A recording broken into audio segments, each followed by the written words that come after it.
always wanted to do it on my own and try to start something. And I tell you, it's a step down. I mean, I had a big fancy office in what's now the library downtown, mahogany office, beautiful. I mean, I had everything.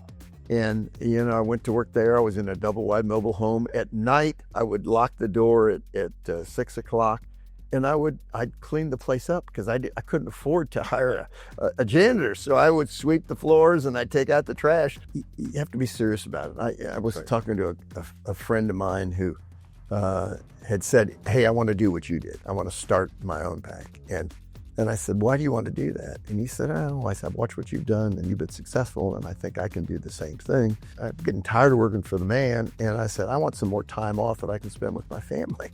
And I said, it's the opposite. When you start your own bank, I mean, it all begins and ends with you. I mean, if you think it's going to give you more time to be able to be with your family, I said, it's a mistake, or you're not going to be successful.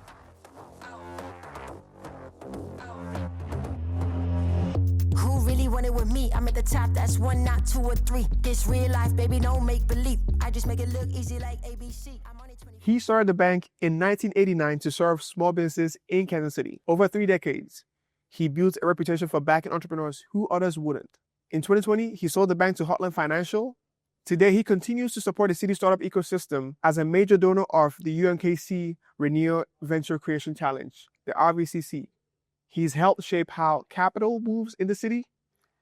In this conversation, we'll be diving into everything from how he earned and ran a bank, family, life advice, what banks really want from entrepreneurs, and how to scale and exit your company, and many more. So without further ado, help me make welcome the one and only Bob Regnier. How you doing, sir?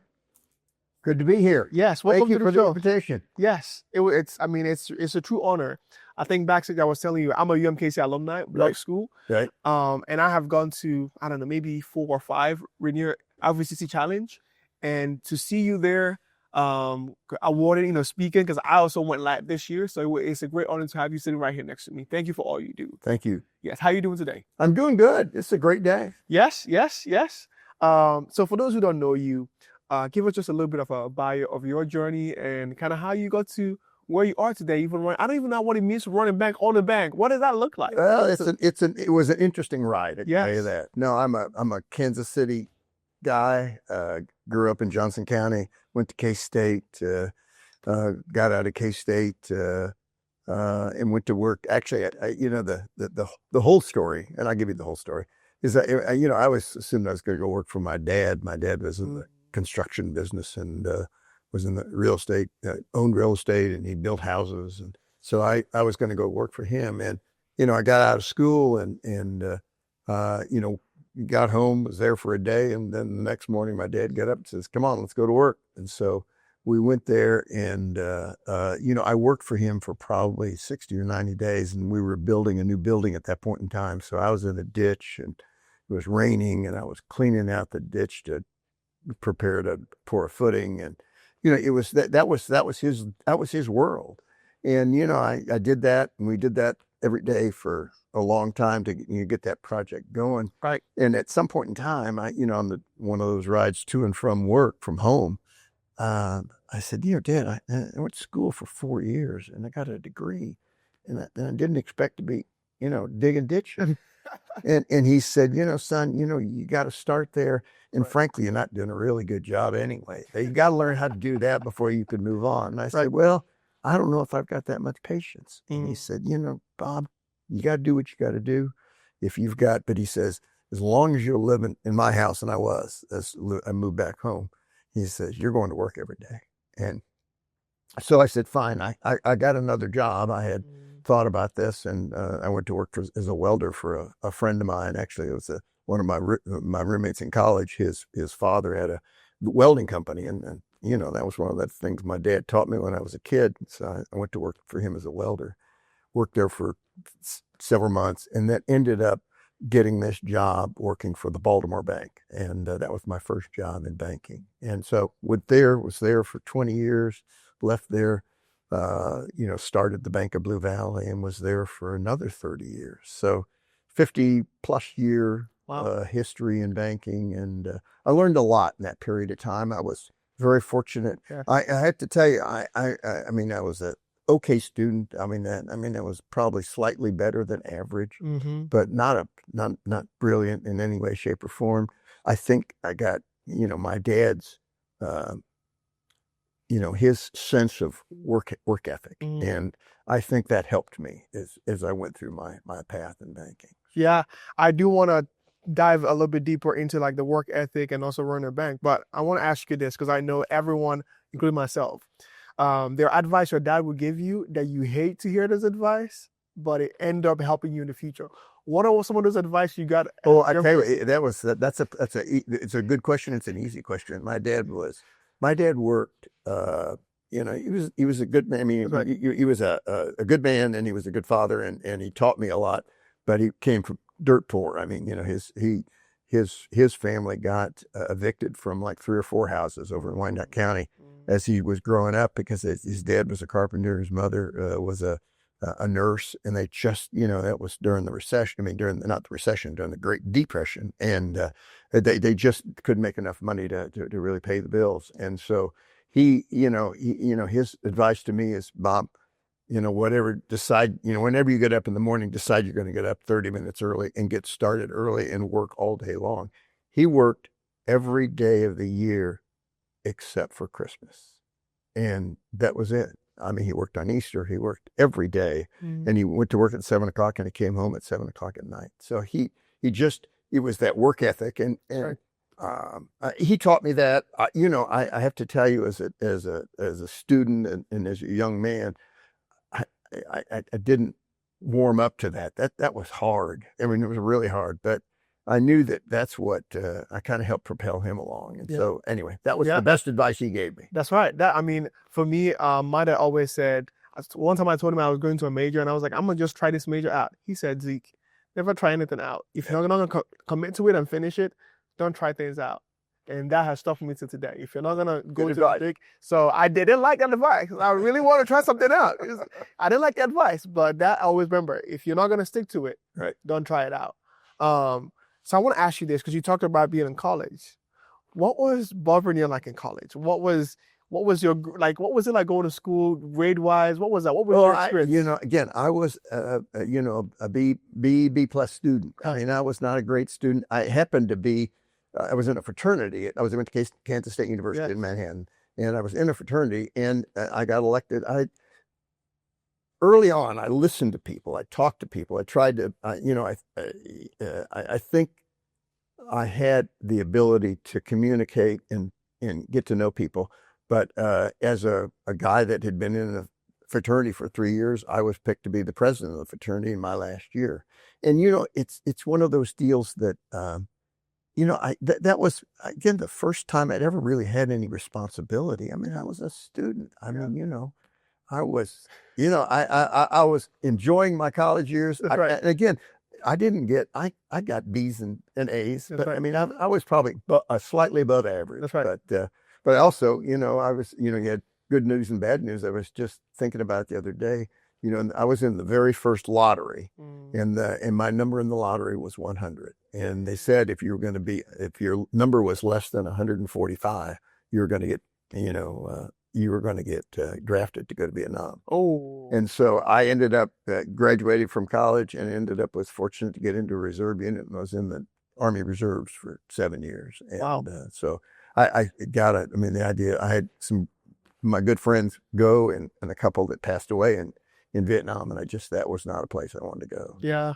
What were some experiences that you remember to today that would encapsulate what Bob Regnier was like? What young Bob Regnier was like? Well, I don't know. I didn't, and I never was a big drinker. I did study quite a bit. I had a steady girlfriend at that point in time, a lady that was really lovely, but we ended up going our separate ways after college. But she was very studious, and so I would end up, rather than going out with my buddies at night, I'd go over and study with her at night. And so, I was a reasonably good student, not brilliant, but there were certain things that I really excelled at. And my degree was in economics, and I understood that. Right. they used to laugh at me because I would go to my economics class and I took the whole series, and I'd have one of my brothers on one side and the other on the other side, and it was at 2 o'clock in the afternoon, and about a third of the time I'd sort of doze off, and it came around to finals and I would get 95, 98 because it just came easy to me. Yeah. And those guys would struggle to pass the course. So Wow. anyway, the certain things were easy for me. Economics and finance and accounting was something that I really enjoyed. So now going into working at a bank, do you have a chip on your shoulder? Do you have that voice of your dad saying, this might not work out, you should come and do construction with me? Or what made you work so hard and be in the industry? Well, to be honest, so I wanted to get out of the ditch. That's for sure. That's right. So I got this job, and it was actually paid a little bit more than what my dad was paying me, but because it was a skilled position. Right. But then I was there for 60 days, and he and I actually moved out to an apartment at that point in time because my dad, he was a pretty tough guy, and so I stayed there, but I wanted to get another job, and so I had my dad helped me get an interview with a bank downtown. It was a friend of his, and so they were looking for somebody to come in really at the bottom level to kind of work on a clerical position, and so I got that job. I actually was making more as a welder than I made in my first job as the bank, but I knew it was a start to something, and I did that. And actually, when I got there, it was kind of boring because the place was not a real hot place. That's right. And so I had actually applied to go to law school. I thought, well, maybe that's a direction I ought to think about. But there was a guy, his name was Ted McCarter, and older people in Kansas City would remember that name because he was a pretty prominent banker, in the 80s and the early 90s, and he came from First National Bank to the Baltimore Bank, which is just a little $30 million bank. But he was my mentor. He was the guy that said, I want to help you learn this business. And because of him, I thought, I'm going to stick around. And so I stuck around, worked for him until actually I left to start the Bank of Blue Valley. And we went, that was 20 years. And I was his number two. And he taught me the banking business. And I always appreciate it. He just passed away in December of this year out in California. But good man, really good man. What would you say made you kind of like stand out? Because there could have been any other banker he could have called on. Like, what made you stand out and was able to get and start your own bank? What would you think that was? I don't know. I knew that I had to meet the public, and that's one of the things. And a lot of people shy away from that, and it isn't easy to do. And initially I had to force myself to do it, but that was my job, was to go out and meet people. And so I belonged to the Chamber of Commerce, and I went to those meetings. The part of the reason I ended up volunteering, which is kind of an interesting backstory, I volunteered for United Way because United Way had a little campaign and nobody wanted to do it at the bank. And so I said, I'll do that. And so I ended up getting to know the people there. And then, but I also knew that with United Way, I could get into offices. I could get in to see the CEO of a company because that was one of the things we were supposed to do when we were working on the accounts, is to talk to the CEO. And that was my chance to meet that CEO.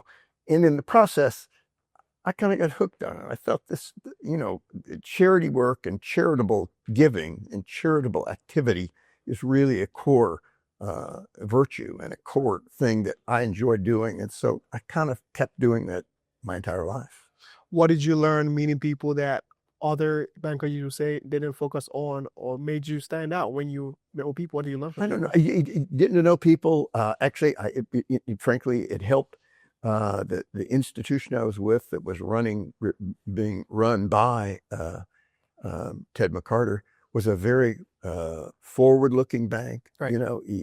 We talked before about loaning money to small businesses, and he was open to doing that. And that was a lot of the things that I'd find out that somebody was trying to open a restaurant or somebody's trying to open a business, and I'd go see him and to see if there was any way I could help them out or be their bank.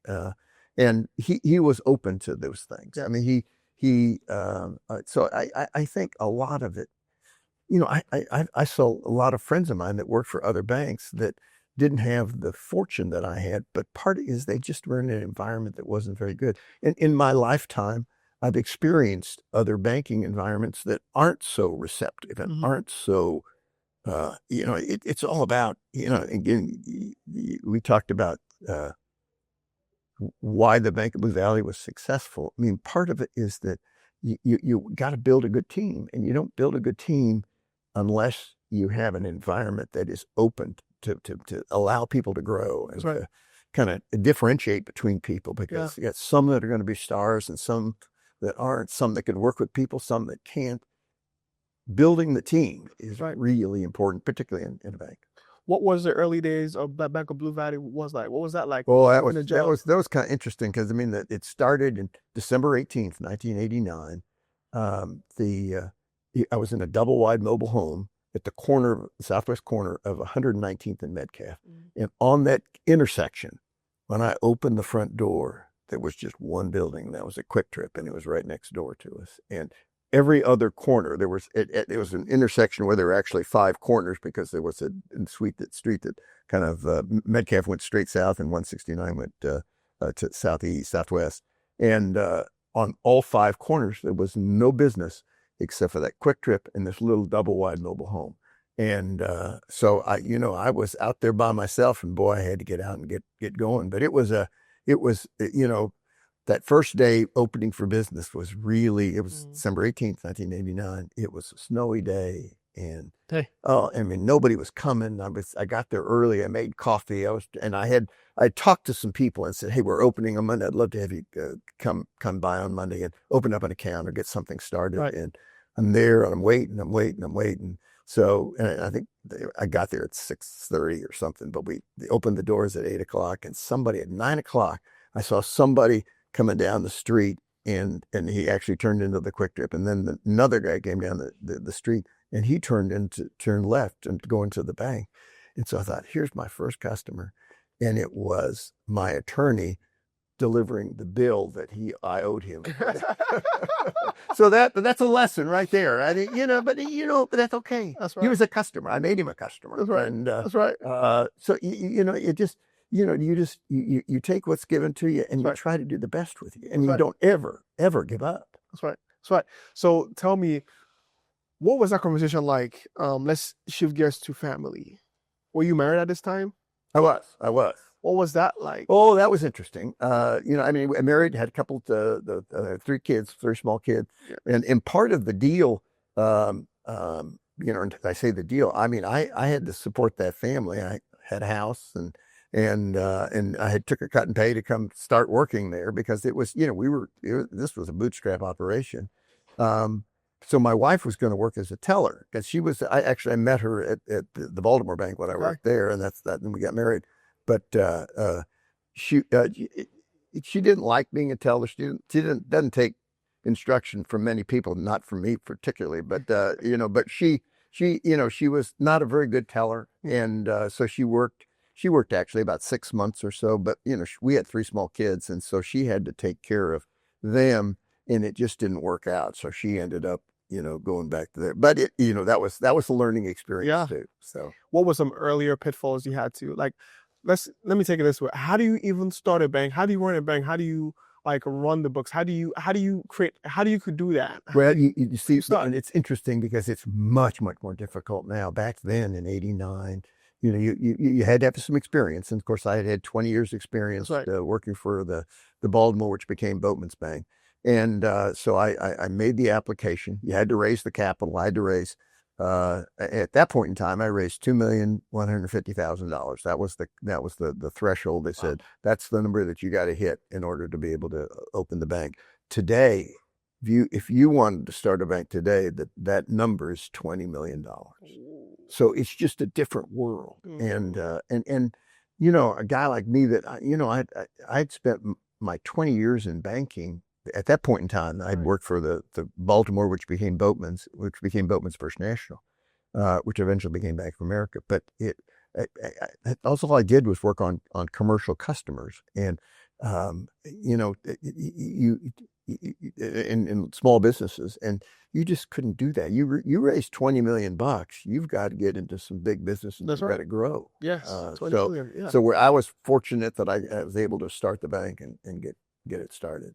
So talk about raising funds, because again, raising funds back then versus now, how And what were you saying to convince people to give you $2 million? I tell you, I give you my pitch. My pitch was, and remember, I'd been doing this for 20 years. I had worked with a lot of small businesses, and I would say that the majority of them did okay, and some of them did very well. And my pitch was, hey, when I started working with you, I helped you grow your business. I helped you start your business. I want you to do the same for me. I want you to help me. And I said, I don't expect you to come to work for me, but what I want is for you to invest in the bank. And, I was kind of hoping, I had this $2 million. I was hoping I'd get half a dozen or 10 or 20. It turned out I needed 50 people to get to $2 million. And I finally got to the $2,100,000. And a funny story, and again, this goes back to my father and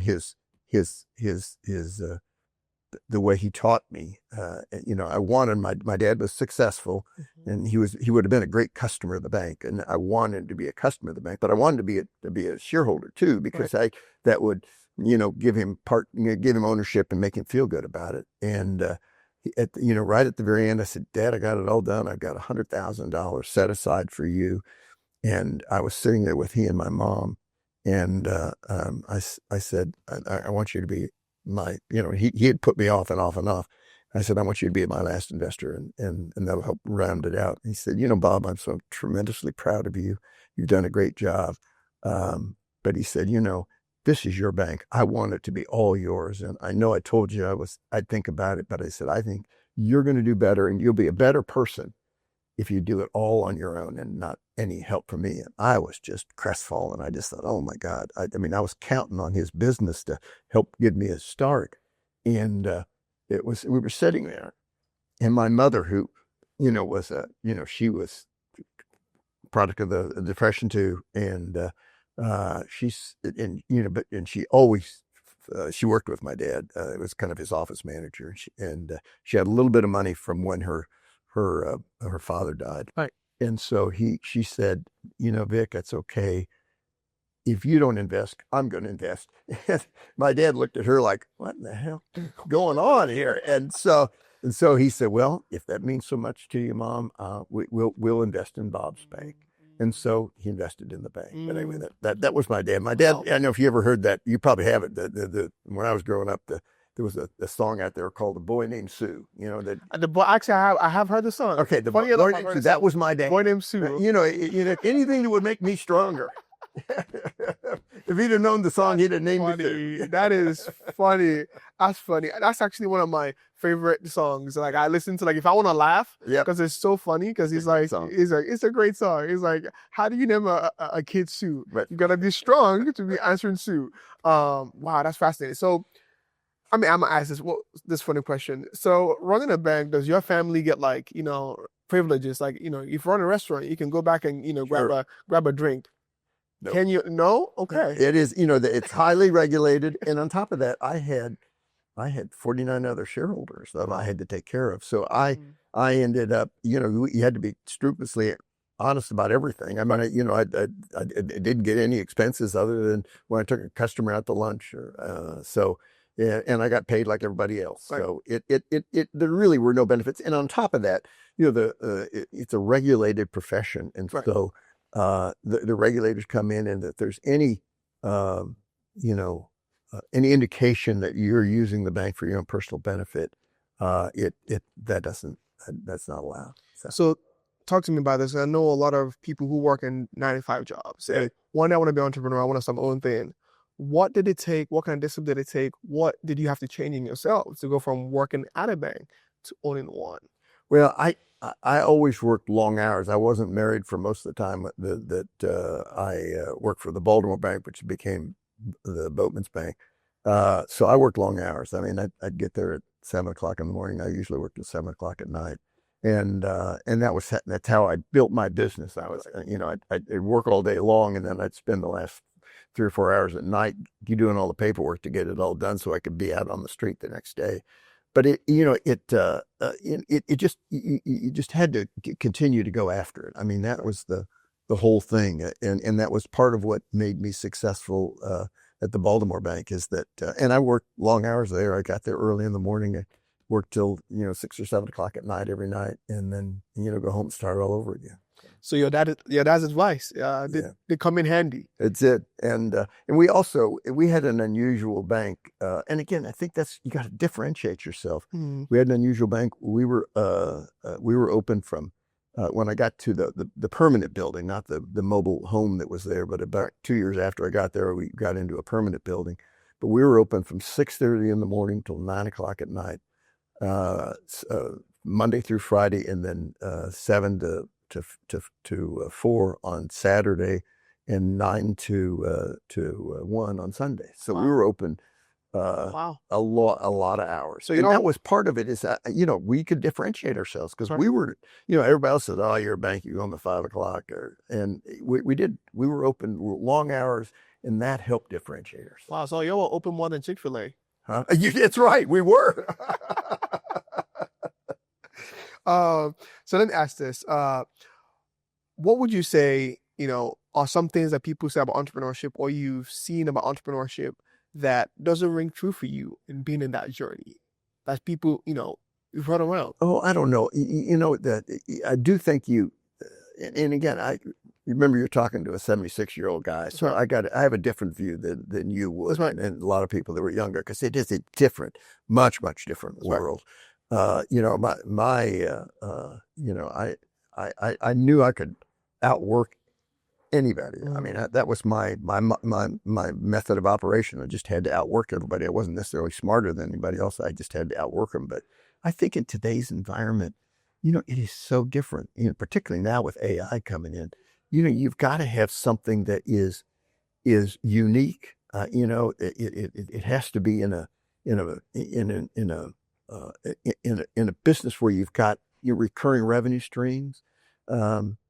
It's just more difficult today. And I think so much of the world is technology oriented. So, you just have to, you have to find something that works, but you have to find something that you're good at and something that has applicability and that, that is in demand in the world. I think it's kind of an interesting perspective because I would imagine, and I'm curious because I would imagine that today it might be easier to be an entrepreneur because all the resources, but to your perspective, it's harder because there's more competition and there's more. And I think we one of the things that we've talked about in the past is that how does banking look at entrepreneurs? And it hasn't gotten any easier. There was a period of time, particularly prior to 2008. Where business was growing. The 90s were a great time period. We had kind of a little bump there around 2000, but in the early 2000, things were going pretty well. So this is pretty good. 08 and 09, just slammed the door on that because that was they called it the Great Recession, and it really was. I mean, it changed banking dramatically. And the way people looked at banks. I mean, banks went down in everybody's perspective at that point in time because so many were having trouble. So many of them were having to foreclose on people. It was a very, very difficult time. So and that unfortunately, there was a kind of a generational thing, but it lasted for a long time. It lasted well into the teens. Yeah. And I think only now is it kind of coming back a little bit. I mean, we're getting back, but I think that there's a lot of bankers there that still remember 08, 09. And I think they're maybe a little bit more conservative. Right. And it doesn't help that, older bankers probably don't understand some of the stuff that you guys are doing because it is new stuff. And and you have to understand that the reason that that some of these things are really catching hold is that they're more efficient, they're better, it's a better product. It's actually getting something done better and cheaper and faster than the old way of doing it. And that's what we have to understand. And I think if you understand that, and frankly, as an entrepreneur, you've got to present that to people and say, Brad, that's why this is going to work. And that's why I think this is going to catch on. So tell me this then, because I know you are very big in small business entrepreneurship, supporting them, especially with your bank. If you were in this new age of banking, looking at where you were, because I feel like when you were doing this, a lot of banks were not focused on entrepreneurship or small businesses. What would you tell the bankers, or what would you say is the best way to go about making sure that entrepreneurs are being heard? Well, I think you've got to, you have to step out, and if they don't find you, you've got to find them. And again, I'm a huge proponent of smaller banks. And again, the bank that I started, that became Heartland, that became is now been sold to UMB, and I love UMB. That's a great bank. Yes. It's a tremendous institution. It's a $60 billion institution. When we sold, we were right at $1 billion in size, and I thought we were getting to the point where it was getting kind of unwieldy because we had to put in rules, we had to put in structures so that we could, give everybody the kind of what's acceptable, what's a good loan, what should you be looking for if you're working for me and trying to generate business.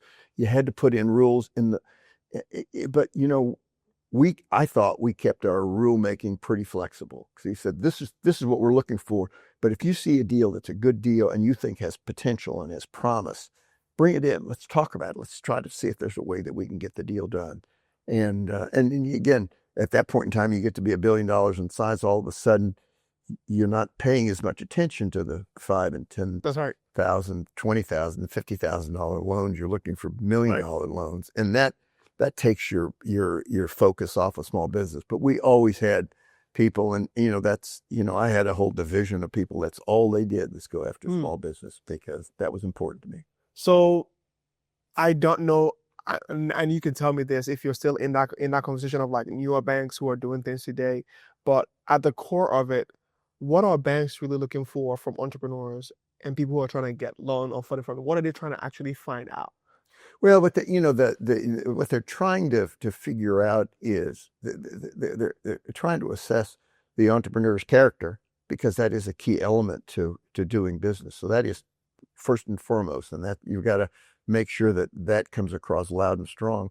But they're also trying to figure out particularly if it's something that is new, they're trying to figure out whether that's going to be sustainable on a long-term basis. Of course, a lot of businesses are not new. People are they're going into the real estate business, Right. or they're being a contractor, or they're in the retail business in some way, shape, or form.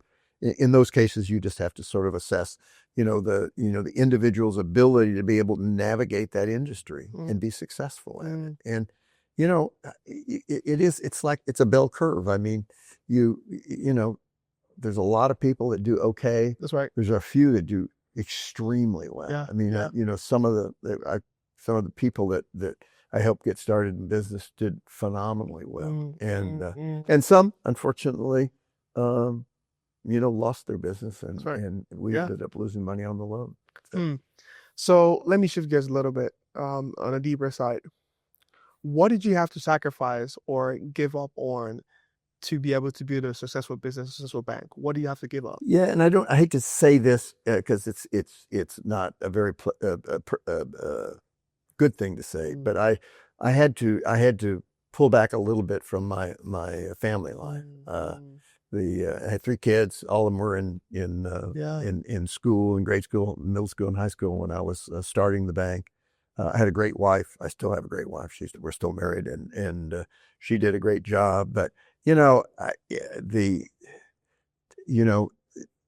did work usually till 7 o'clock at night, and so I missed a few games. I missed a few recitals. I did have to miss out on some of my kids' activities, and that I really regret. They all grew up fine. All 3 of them are successful people. They're all married. They all have kids. I got 7 grandkids, and so I don't think it scarred them. Maybe probably because they had more contact with my wife. They probably made them better people. But having said that, you do have to be serious about it. I was talking to a friend of mine who had said, "Hey, I want to do what you did. I want to start my own bank." And I said, "Why do you want to do that?" And he said, "Oh," I said, "Watch what you've done, and you've been successful, and I think I can do the same thing."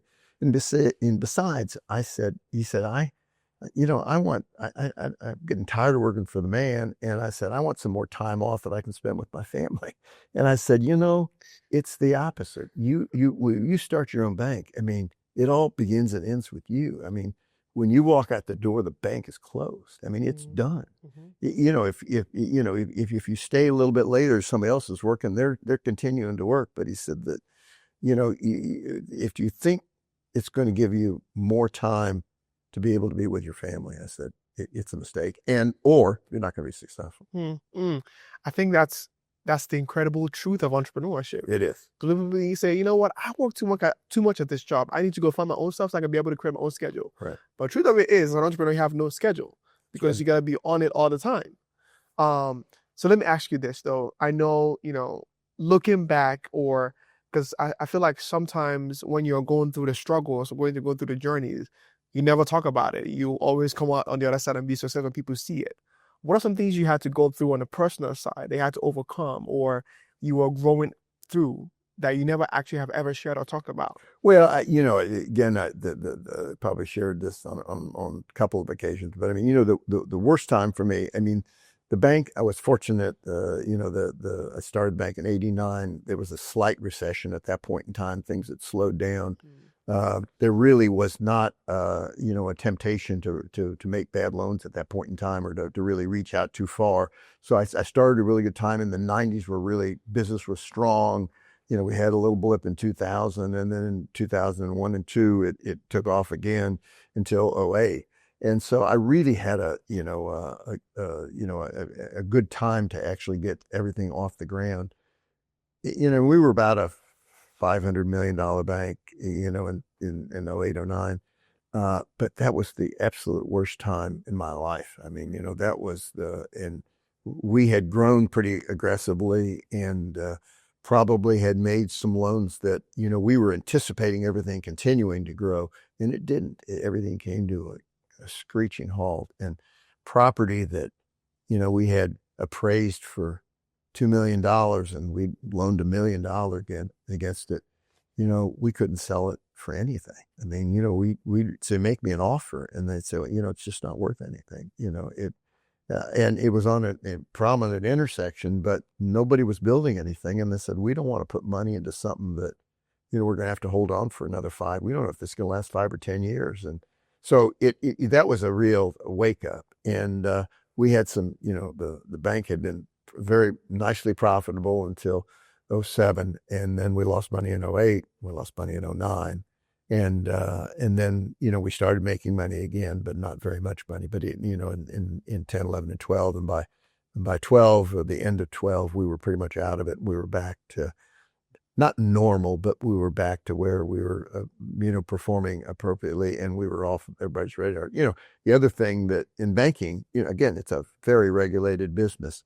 And so, in '08, because of some of the mistakes that I'd made in lending, we became a classified bank. And so in a classified bank, you have to spend a lot of time with the regulators. And frankly, my lesson learned there was I over communicated to them, because, I know that these guys were always worried about, going back to a bank after they usually came in every 6 to 12 months. Right. And sometimes they'd leave at the end of 6 months, and I'd say, look, you gotta do better. And then by the time they came back, the thing had deteriorated.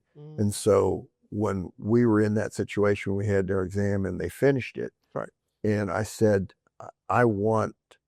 at my request, I want to come see you every month and give you a monthly update. He says, you don't have to do that. I said, I know I don't have to do that, but I want you to know what I'm doing. And there were times when things were getting worse instead of better. But most of the time I could say, remember that I talked about this loan, this is what we've done, and we're in a little better shape, and this loan's doing this. And I could show them the direction we were going. And I really honestly felt like they looked at me and thought, okay, this guy, he knows the path to get out of trouble. Right.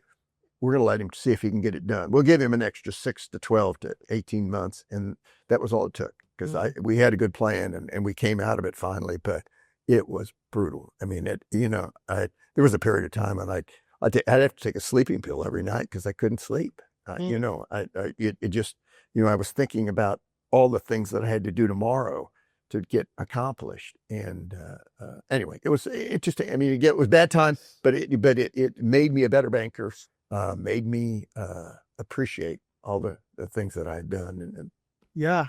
I kind of want to dig deeper a little bit. So during those tough times, like how did you dig yourself out of that? What did you learn about yourself in those dark times that you wouldn't have ever learned if you never had gone through it? Well, you just have to you have to be resilient. I mean, that resilience was a very important period of time there, but you also had to never give up. I mean, there were times when, I had deals that I'd find out all of a sudden it gotten worse, and the company was, I'd have builders that would come back. We did a lot of construction lending, and I had builders that would literally come in and said, "I can't pay the bills. Here's the keys to the house because it's half built, and I need, I just can't do it, and I'm going to take bankruptcy." And you just had to you had to just sort of say, you know what, I'm going to keep going. I've got to, just keep moving forward, and you just never give up. And there were times when things were kind of bad, but I even, you made lists of all the problems that you've got, and then you sort of ranked them, and you would get some motivation and some satisfaction in seeing something go from a 9 to an 8 or a 9 to a 7, and you'd move them up until they got to be 1s and 2s, which were normal loans. So you create metrics for yourself, and I suppose if it hadn't started going in the right direction, I don't know what I would have done. I kept working on it. That's all I could do. So in that time, or maybe before that time, what are some big risks you had to take or decisions you had to make? Everyone was like, that's a bad decision that ended up being one of the best ones you ever had. Well, a lot of them related to customers, taking and I started to say, make a bet. And in the way you're making a measured investment in a customer by taking on a customer. I had this one guy that was there's a bunch of people that I could name, probably 50. But there was one guy I remember, an attorney said, "You ought to go talk to this guy. He's really smart." And he had a veterinary supply business, and he was unusual because it was cooperative. He was owned by 6 of his big customers, right. And he basically went out and sourced product for them. When I went to see him, he was at a little one office with a warehouse at 79th and Metcalf, and over the next 20 years or 25 years. Until I sold the bank. Had last year that we were there, he had $300 million in sales, and he made, $30-40 million.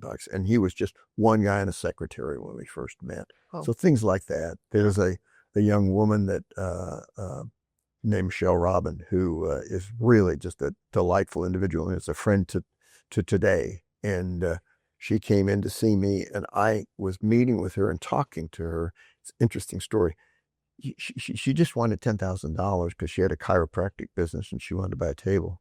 And I looked at it, and she had almost $100,000 in student loans. And I thought, she's just got too big a hill to climb. I'm just not sure she can make it. And I had pretty much decided in my mind that I was not going to loan her the money, but I said, "Look, let me think about it overnight, and I'll call you tomorrow." And she looked me straight in the eyes. She says, "I don't think you're going to make this loan, and if you're going to not make the loan, turn me down right now, because then I can move on to someone else. I got my dream. I've got the thing that I want to accomplish, and I can't do it without some help from a bank. And if you're not going to do it, I've got to go to the next guy." And I thought, she just put me on my heels, and I thought, that's the kind of spirit that you need in an entrepreneur. That's right. And so I loaned her the money, tremendously successful. She paid off the loan and went on like crazy. It's called the Robin Chiropractic out in Lenexa, and very, very successful woman, and a very respected woman in many, many areas. So pretty cool. Wow. So I know as a veteran entrepreneur, you probably have some stories that, would blow our minds, that you don't share on often. But I want you on the show today. What are some stories back in the days, and if it's entrepreneur, things that happened that you still remember to today that had an impact on you, in a good or in a bad way, that you would, in your veteran experience, you would like to share with us? Well, I don't know a lot of it, when you go back, and if I try to analyze or assess the success of the Bank of Blue Valley, a lot of it was we were in a good spot at a good time. We were in a growing part of Johnson County, but a lot of it related to the people. I hired, my first 2 or 3 hires were not particularly good. I had to, the guy I hired for my number 2 person did not work out well. He just didn't have that energy that I felt like we needed, and he didn't meet the public well. And so actually the lady that came over with me from Boatman's at that point in time said, you ought to go talk to John Duell. He was a guy that was a younger guy that worked with me at the bank, but was down 2 or 3 levels down. And he said, he'd be the perfect guy to do this job. Went and talked to him. He came to work for me, and it all worked out. It's all about the people.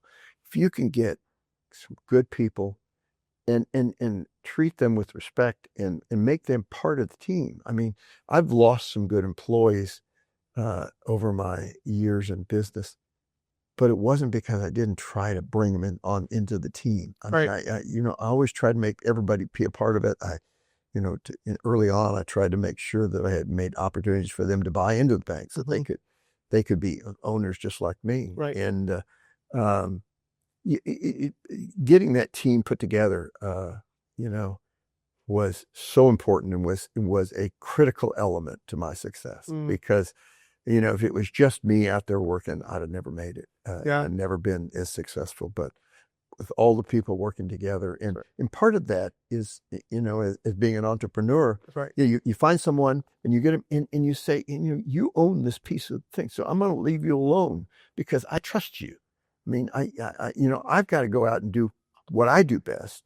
And whether it's accounting or whether it's working on personal accounts or whether it's, doing any other, doing documentation for loans, I can't be responsible for that too. I've got to trust you. And I was right 60, 70, 80% of the time. Every once in a while it wasn't right. I had to say, all right, we're going to have to move on and get somebody else to do that job. And I always tried to do that with respect. And a lot of times I tried to find them a job that was maybe better for them. Maybe it wasn't as stressful or as technical or as, so and I think people recognized that we were fair, we were equitable, and we had respect for our employees. And I really think that was a lot of the reason why we were successful. Yeah. And as we're getting closer to the end of the show, I think building a team is one of, if not the most important part of building a company. How, and I know there's never like a one way or one size fits all, but what are you looking for when you're looking for someone to bring on your team? What do you see in them? What do you expect from them to let you know that this is going to be, a change maker? This is going to be the right person? Or what is it about them? Is it their degree or is it their Oh no, it's not the persona? degree. It's really their attitude, and kind of their goals. I mean, are they bought into the deal? Are they going to be a partner? I really need for them to be a partner, even though they might not own any stock. They've got to be a partner in the business. They've got to be as excited about it as you are. And I know it's my dream, so I shouldn't expect people to buy in completely. But what I really wanted was someone that understood their piece and could be part of the deal. Late in life, I worked with some other small companies out there, but I'm a huge proponent of ESOPs at this point in time, because I think that is a way that you get people to engage in the business and be a part owner in the business. So. Yeah. Wow. Why is it important to give back and fund entrepreneurs? Because you've been doing Rainy Studio for a couple of years now. Why did you start that, and why is it important? Well, again, that gets back to kind of, you have some success in life and you look back and say, what helped me, and people helped me. I had some very good breaks in life. I mean, I had some good fortune as it went along. But I really feel like, I look forward. Even when I was, working at the bank, I was involved in the school district. Well, frankly, having a good school district and having good management at the school district, I was on the board of directors, that was really important to the success of all the people. And, one of the things that I'm working on now that is exceedingly difficult and almost to the point where you give up sometimes is affordable housing.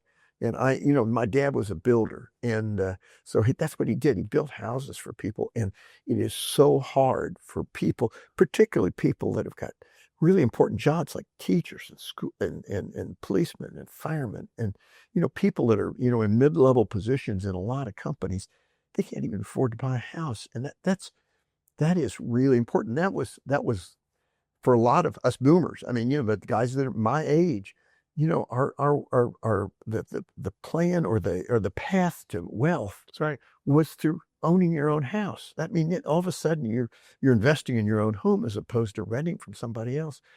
We need to work on that. And there's a lot of really good people working on it. Frankly, there's a lot of people in Kansas City, kind of behind the scenes and in front of people, are working on that. And I think we're going to see some things happening. Kansas City's it's got a good environment for it because it's still a fairly affordable city. Right. But there's just a lot of great people like just a whole bunch of people. Yeah. Dave Harrison and a bunch of other guys that are Tom McDonald and the young man by the name of Josh Hinges at the city that is really a smart young man who's trying to do some things. And I think that you get the right group of people together, you make that happen.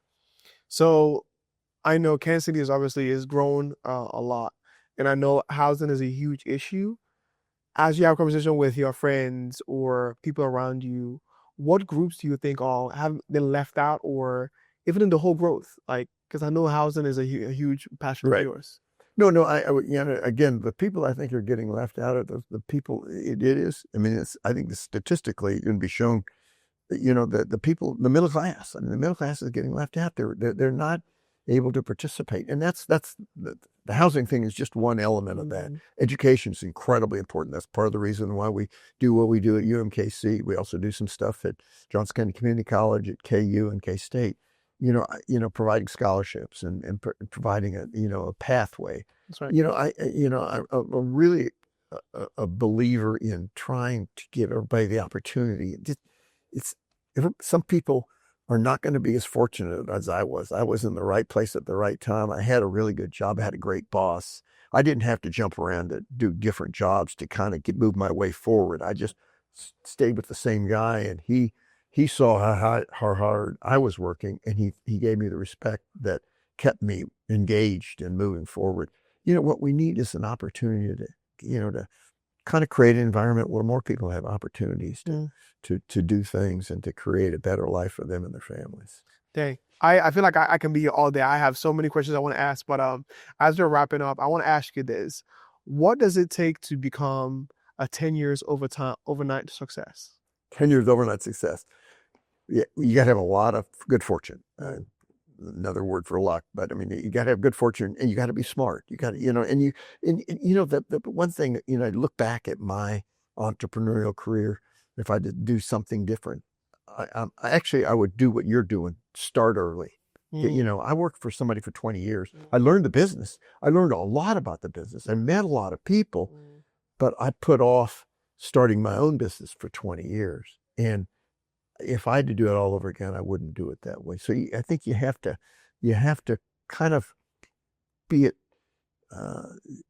peace with your own mind, know what you want to do, have a plan, kind of execute on that plan, and just keep moving forward. And you make a mistake, you just say, hey, I learned from that. You go on to the next thing. You either you pivot a little bit, or you change, or you try to adjust so that you can move forward, continue to move forward. And if it's a bad direction, you start all over again. You get out of that and you try something different. But if there's a certain type of person that wants to work for themselves and wants to create something, if you've got that, don't ever give up on it. You just got to, you might have to work nights or weekends or have another job to kind of, put bread on the table, but don't give up on the dream of trying to start your own deal, because if that's what you want to do, you've got to be focused on that and keep working on it. Yeah, no, thank you for that. I think you saying that reaffirms, I feel like as a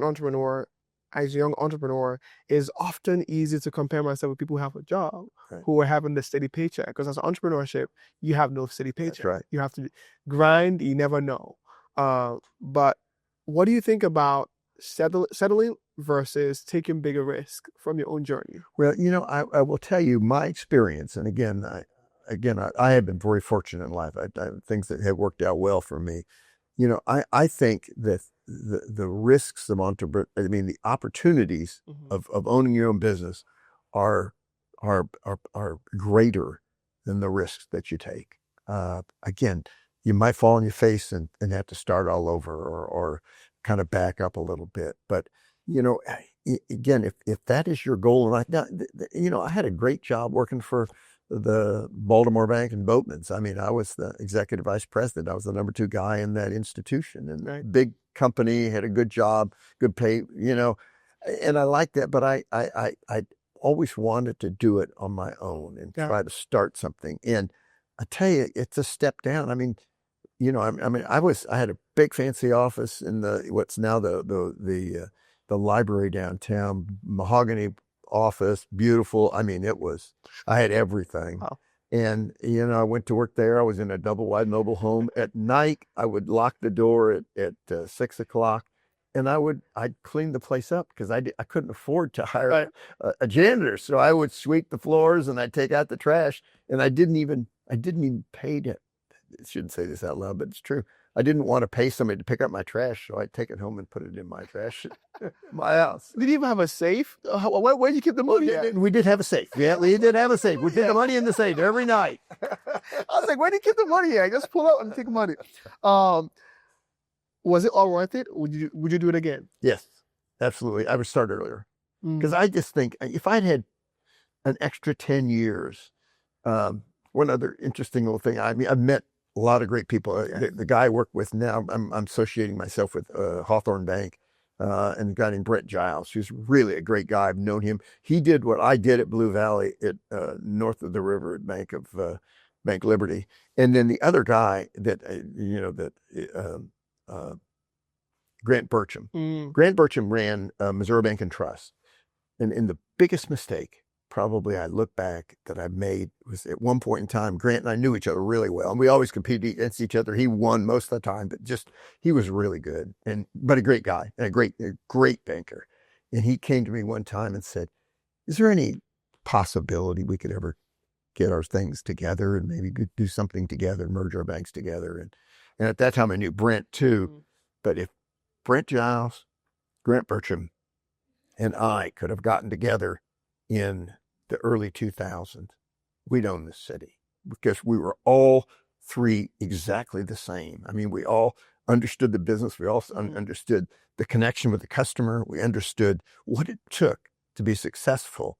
And gosh, I wish I'd have done that. And, hindsight's 2020, but, we never got that done. What advice would you give to entrepreneurs who are competing, who are learning, who are in the grind? What would you tell them? Well, I mean, again, don't ever give up. But having said that, you got to be smart. You got to always look at what's happening and say, what's working, what's not working. Is it working is it not working because I didn't do it right, or I wasn't aggressive enough, or I didn't have the right message or the right thing, the way of presenting it. You just have to keep your, and you look at a lot of metrics. You kind of follow things. If you're growing and if you're expanding and you're selling more products or getting more customers, and you talk to your customers and they're happy with that, and they're sending you to other people to sell products. You see that happening, double down and just keep going. Yeah. If it's not happening, you got to say, why isn't that happening? Because that's what you've got to have to be successful. You've got to have a product that other people like too, because that's the only way it works, is if you can sell your product to somebody else. Thank you so much, Bob. I have one last question. What's your legacy?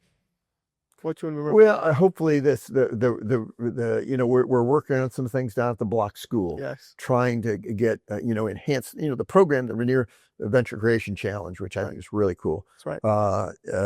We're trying to make that bigger and better, and so we're working on that.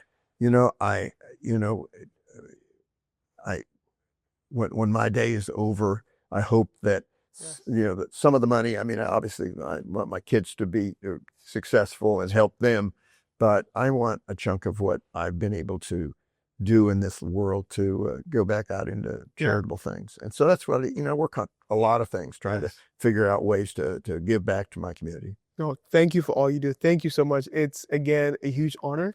just to even see you at the event and shake your hand and have you on the show, because I've been truly inspired. Well, I'm impressed by you. I think you're taking this. You've got a plan, and I think this is a good plan. You've got to keep doing this, and I think this helps you expand and find new opportunities for yourself. And you're going to find some great things. And I'm going to be reading about you, at some point in time.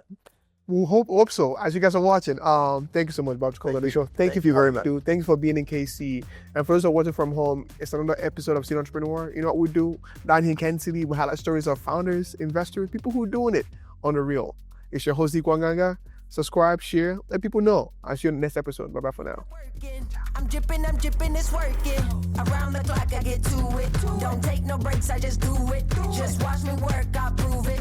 I was born with a gift, got the blueprint, top of the